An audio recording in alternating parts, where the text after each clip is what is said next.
Thank you very much. I would like to greet everyone as relatives, and I'm very honored by this opportunity.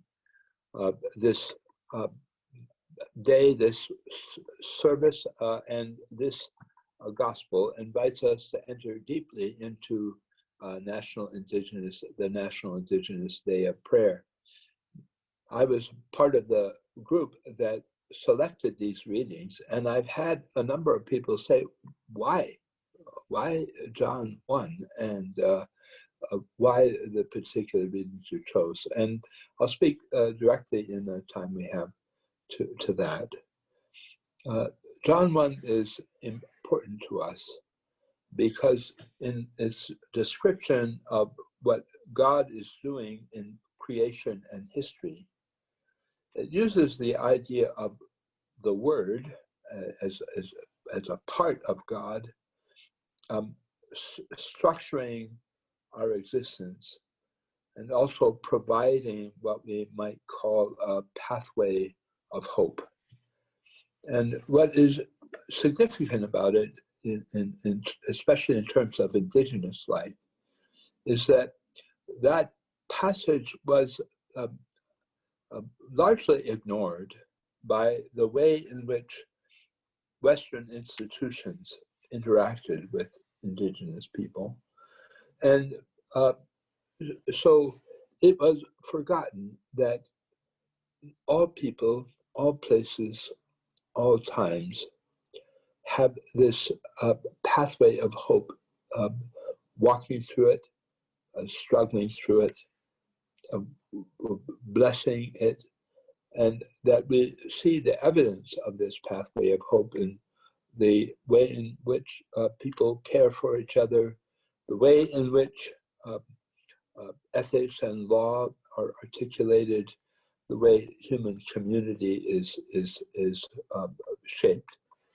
And the passage claims that there has never been a place that is absent from this light, this life, and this pathway of hope.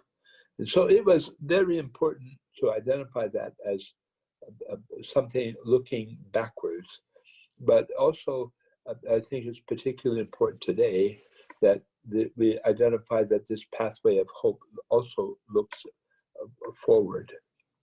We are in a time that the structured inequalities and I need to say the structured brutalities of life for people on the margins of Western culture, people of color, and specifically and most importantly in Canada, Indigenous people, that these have been laid bare. And the vulnerability of Indigenous people, both in terms of how they relate to authorities in our urban areas, but also how vulnerable they are in their communities, has been dramatically revealed by the circumstances both of COVID-19, but also the huge worldwide conversation about how people of color are dealt with in the structures of policing, the criminal courts, the criminal justice system, and Canada has a long way to go in looking at those and dealing with that. But a significant aspect of this moment is that they have been revealed. And I think in that revelation, which might make us feel that we cannot move forward, that we're hemmed in by all sorts of difficulties and troubles, I think we should identify that always this pathway of hope is moving towards the world to come. And that in the conversations that we have around us, we are seeing that the world to come articulated in our lives. St. Augustine said, we see the world to come in the Eucharist and in the love of our neighbor. That powerful thing. That's the way in which this world to come is manifested in our lives. And I would point out that this is called in the passage the Word made flesh.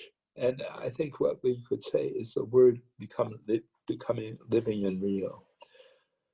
The early church always said, yes, this specifically and most importantly applies to the life of Jesus of Nazareth in history and creation. But it also applies to the way in which that pathway of hope, that Word, manifests itself in our lives and in our world. So the Word made flesh is not simply isolated to that event a few thousand years ago. It is something that we participate today when we experience hope, when we seek for justice, when we help neighbors. This, I think, means that the work of PWRDF is a part of this trajectory, you might say, this pathway of hope, and that we should always endeavor to articulate, to be, to enact, to embody this pathway of hope in what we do.